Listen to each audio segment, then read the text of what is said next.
तो नमस्कार दोस्तों। आज के इस वीडियो में हम लोग बात करेंगे ओलंपिक खेल 2024 के बारे में। लेकिन उससे पहले हम लोग ओलंपिक इतिहास के बारे में कुछ जान लेते हैं। ओलंपिक का इतिहास। प्राचीन ओलंपिक खेलों की शुरुआत 776 ईसा पूर्व में ओलंपिया शहर में हुआ, जो ग्रीस में है। अर्थात ओलंपिक खेल का शुरुआत जो हुआ 776 ईसा पूर्व में ग्रीस के ओलंपिया शहर में हुआ। ठीक है। आधुनिक ओलंपिक खेलों की शुरुआत 1896 ईस्वी में हुआ, यानी नए ज़माने का जो ओलंपिक खेल हुआ वो 1896 ईस्वी से स्टार्ट हुआ। पहला आधुनिक ओलंपिक आयोजित हुआ था ग्रीस के एथेंस में। आधुनिक ओलंपिक के जनक पियरे डी कोबर्टिन को माना जाता है, यानी पहला आधुनिक ओलंपिक खेल का जो आयोजित हुआ था वो ग्रीस के एथेंस में हुआ था। और आधुनिक ओलंपिक के जनक माना जाता है पियरे डी कोबर्टिन को। ओलंपिक खेल का आयोजन। ओलंपिक खेल हर 4 वर्ष में खेला जाता है। यह 2 प्रकार के होते हैं। पहला ग्रीष्मकालीन ओलंपिक, जिसको हम लोग समर ओलंपिक भी बोलते हैं। दूसरा शीतकालीन ओलंपिक, जिसको हम लोग विंटर ओलंपिक्स भी बोलते हैं। शीतकालीन ओलंपिक की शुरुआत 1924 ईस्वी में हुई। अंतर्राष्ट्रीय ओलंपिक समिति IOC मतलब इंटरनेशनल ओलंपिक कमेटी, IOC की स्थापना 1894 ईस्वी में हुआ। इसके संस्थापक थे पियरे डी कोबर्टिन। इसका मुख्यालय है लुसाने, स्विट्जरलैंड में है। इंटरनेशनल ओलंपिक कमेटी ओलंपिक खेलों का सर्वोच्च संगठन है। इसकी स्थापना कब हुई थी? 1894 ईस्वी में। इसके संस्थापक है पियरे डी कोबर्टिन और इसका मुख्यालय है लुसाने, स्विट्जरलैंड में। और IOC ओलंपिक खेलों का सर्वोच्च संगठन है। ओलंपिक का प्रतीक यानी सिंबल। ओलंपिक ध्वज का रंग सफ़ेद होता है। ये जो पट्टी होता है ध्वज का वो सफ़ेद रंग का होता है। और ध्वज पर 5 छल्ले बने होते हैं, यानी इस तरह करके 5 छल्ले बने होते हैं। ध्वज पर 5 छल्ले 5 महाद्वीप का प्रतिनिधित्व करते हैं। और ये 5 रंग हैं नीला, पीला, काला, हरा और लाल। ये जो नीला कलर है ये यूरोप को दर्शाता है, ये पीला कलर एशिया को दर्शाता है, ये काला कलर अफ्रीका को दर्शाता है और ये हरा कलर ऑस्ट्रेलिया को दर्शाता है और लाल अमेरिका को दर्शाता है। ये छल्ले विश्व की एकता का प्रतीक है। ओलंपिक का आदर्श वाक्य यानी मोटो। पुराना आदर्श वाक्य था सीटियस, अल्टियस, फोर्टियस। सीटियस का मतलब होता है तेज, अल्टियस का मतलब होता है ऊंचा और फोर्टियस का मतलब होता है मजबूत। इसमें एक नया आदर्श वाक्य जोड़ा गया।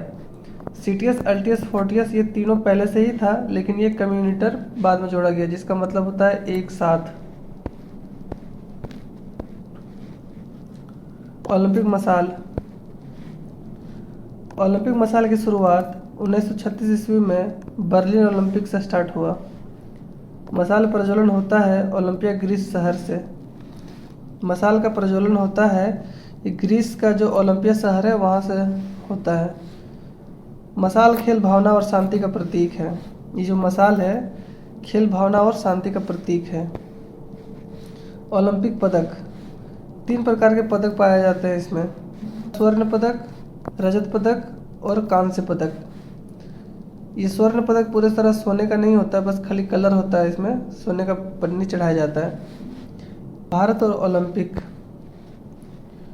भारत ने पहली बार ओलंपिक में भाग लिया 1900 ईस्वी में, जो पेरिस में हुआ था। भारत पहली बार कब ओलंपिक में भाग लिया? 1900 ईस्वी में, जो पेरिस में हुआ था। भारत का पहला ओलंपिक पदक नॉर्मन प्रिचर्ड ने 1900 ईस्वी में जीता था। भारत का पहला ओलंपिक पदक नॉर्मन प्रिचर्ड ने 1900 ईस्वी में जीता था। भारत का पहला व्यक्तिगत गोल्ड मेडल नीरज चोपड़ा ने 2020 में जीता टोक्यो ओलंपिक में। यानी भारत का पहला व्यक्तिगत स्वर्ण पदक नीरज चोपड़ा ने 2020 में टोक्यो ओलंपिक में जीता था। भारत का पहला टीम स्वर्ण पदक हॉकी टीम ने 1928 में जीता था। यानी पहला टीम स्वर्ण पदक हॉकी ने जीता 1928 में। भारत का राष्ट्रीय खेल हॉकी ओलंपिक में सबसे सफल खेल रहा। यानी भारत का जो राष्ट्रीय खेल हॉकी है ये ओलंपिक में सबसे ज़्यादा मेडल जीता है। ओलंपिक शपथ। खिलाड़ी, रेफरी, अधिकारी ईमानदारी की शपथ लेते हैं, यह खेल भावना और निष्पक्षता का प्रतीक है। इसका जो शपथ होता है, खिलाड़ी, रेफरी, अधिकारी ईमानदारी का शपथ लेते हैं, यह खेल भावना और निष्पक्षता का प्रतीक माना जाता है। ओलंपिक का उद्देश्य खेलों के माध्यम से विश्व शांति को बढ़ावा देना, देशों के बीच एकता और भाईचारा बढ़ाना, युवाओं में खेल भावना विकसित करना। ओलंपिक का क्या उद्देश्य है? खेलों के माध्यम से विश्व शांति को बढ़ावा देना, देशों के बीच एकता और भाईचारा बढ़ाना, युवाओं में खेल भावना और विकसित करना। अब आइए हम लोग 33वां पेरिस ओलंपिक 2024 के बारे में जानेंगे। इसका आयोजन फ्रांस के पेरिस में 26 जुलाई से 11 अगस्त 2024 तक चला। इसका आयोजन हुआ था फ्रांस के पेरिस में 26 जुलाई से 11 अगस्त तक 2024 तक चला। इसका शुभंकर था फ्रिजियन कैप, जो फ्रांस का स्वतंत्रता का प्रतीक माना जाता है। इसका आदर्श वाक्य था गेम्स वाइड ओपन। इसका शुभंकर था फ्रिजियन कैप, जो फ्रांस का स्वतंत्रता का प्रतीक माना जाता है, और इसका आदर्श वाक्य था गेम्स वाइड ओपन। इसका थीम था let's move and celebrate. Theme क्या था? Let's move and celebrate.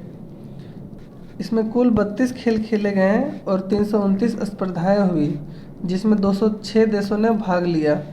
इसमें कुल 32 खेल खेले गए और 329 स्पर्धाएं हुई, जिसमें 206 देशों ने भाग लिया।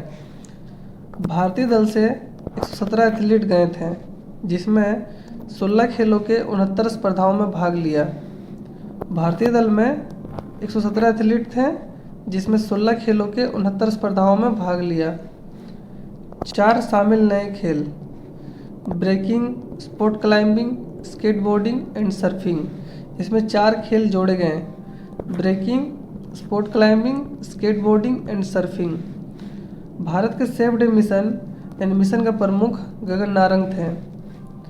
भारत का सेफ डे मिशन का प्रमुख कौन थे? गगन नारंग। भारत की ओलंपिक टीम का मुख्य प्रायोजक अडानी समूह था। भारत का ओलंपिक टीम का मुख्य प्रायोजक अडानी समूह था। सबसे युवा भारतीय रेफरी कपिलन साई अशोक। सबसे युवा भारतीय रेफरी कौन था? कपिलन साई अशोक। ओलंपिक ऑर्डर से सम्मानित आईओसी द्वारा, इंटरनेशनल ओलंपिक कमेटी द्वारा अभिनव बिंद्रा को दिया गया। ओलंपिक ऑर्डर से सम्मानित आईओसी द्वारा अभिनव बिंद्रा को दिया गया। सबसे उम्रदराज भारतीय एथलीट रोहन बोपन्ना थे, जिनका संबंध टेनिस से है। सबसे उम्रदराज भारतीय एथलीट रोहन बोपन्ना थे, जिनका संबंध टेनिस से है। सबसे कम उम्र के भारतीय एथलीट धीनिधि देसिंधु, जिनका संबंध तैराक से है। उद्घाटन समारोह में ध्वजवाहक पीवी सिंधु एंड शरद कमल थे।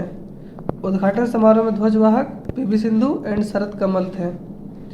समापन समारोह में ध्वजवाहक मन्नू भाकर एंड पीआर श्रीजेश थे। समापन समारोह में ध्वजवाहक मन्नू भाकर एंड पीआर श्रीजेश थे। सर्वाधिक पदक फ्रांस के लियोन मर्चेंट ने तैराकी में 4 गोल्ड और 1 ब्रॉन्ज मेडल जीता। सर्वाधिक पदक लियोन मर्चेंट ने जीता है, जिनका संबंध फ्रांस देश से है, और ये तैराकी में 4 गोल्ड और 1 कांस्य पदक जीता। भारत के लिए पहला पदक मन्नू भाकर ने जीता, जिनका संबंध हरियाणा राज्य से है, और ये कांस्य पदक जीते थे। भारत के लिए पहला पदक मन्नू भाकर ने जीता है, जिनका संबंध हरियाणा राज्य से है, और ये कांस्य पदक जीते थे। विनेश फोगाट को किस स्पर्धा में अयोग्य घोषित कर दिया गया? महिलाओं की 50 केजी कुश्ती स्पर्धा में 100 ग्राम अधिक होने के कारण। विनेश फोगाट को किस स्पर्धा में अयोग्य घोषित कर दिया गया? महिलाओं की 50 केजी कुश्ती स्पर्धा में 100 ग्राम अधिक होने के कारण। पेरिस ओलंपिक 2024 के बाद संन्यास लेने की घोषणा की रोहन बोपन्ना ने और पीआर श्रीजेश ने। रोहन बोपन्ना का संबंध टेनिस से है, और पीआर श्रीजेश का संबंध हॉकी गोलकीपर है। पदक विजेता भारतीय खिलाड़ी। टोटल भारत ने 6 पदक जीता है, ठीक है, जिसमें से नीरज चोपड़ा ने सिल्वर मेडल जीता था भाला फेंक में 89.45 मीटर थ्रो के साथ। मन्नू भाकर ने ब्रॉन्ज मेडल जीता 10 मीटर एयर पिस्टल स्पर्धा में। मन्नू भाकर एंड सरबजोत सिंह मिलकर कांस्य पदक जीता था। मिश्रित टीम 10 मीटर एयर पिस्टल स्पर्धा में। स्वप्निल कुसाले, ये भी कांस्य पदक जीता था 50 मीटर राइफल 3 पोजीशन स्पर्धा में। पुरुष हॉकी टीम ने कांस्य पदक जीता स्पेन को हराकर। इसके कप्तान थे हरमनप्रीत सिंह। अमन सहरावत, ये भी कांस्य पदक जीते थे कुश्ती में फ्री स्टाइल के 57 kg स्पर्धा में। पदक तालिका, भारत का स्थान है 71। पदक तालिका में भारत का स्थान है 71। पहला स्थान है अमेरिका का, दूसरा चीन का, तीसरा जापान का। अमेरिका ने 40 गोल्ड जीता, 44 रजत जीता और 42 कांस्य जीता। टोटल 126 पदक जीता अमेरिका ने। चीन भी 40 गोल्ड, 27 सिल्वर और 24 bronze, total 91। Japan 20 gold, 22 silver और 13 ब्रॉन्ज, टोटल 45।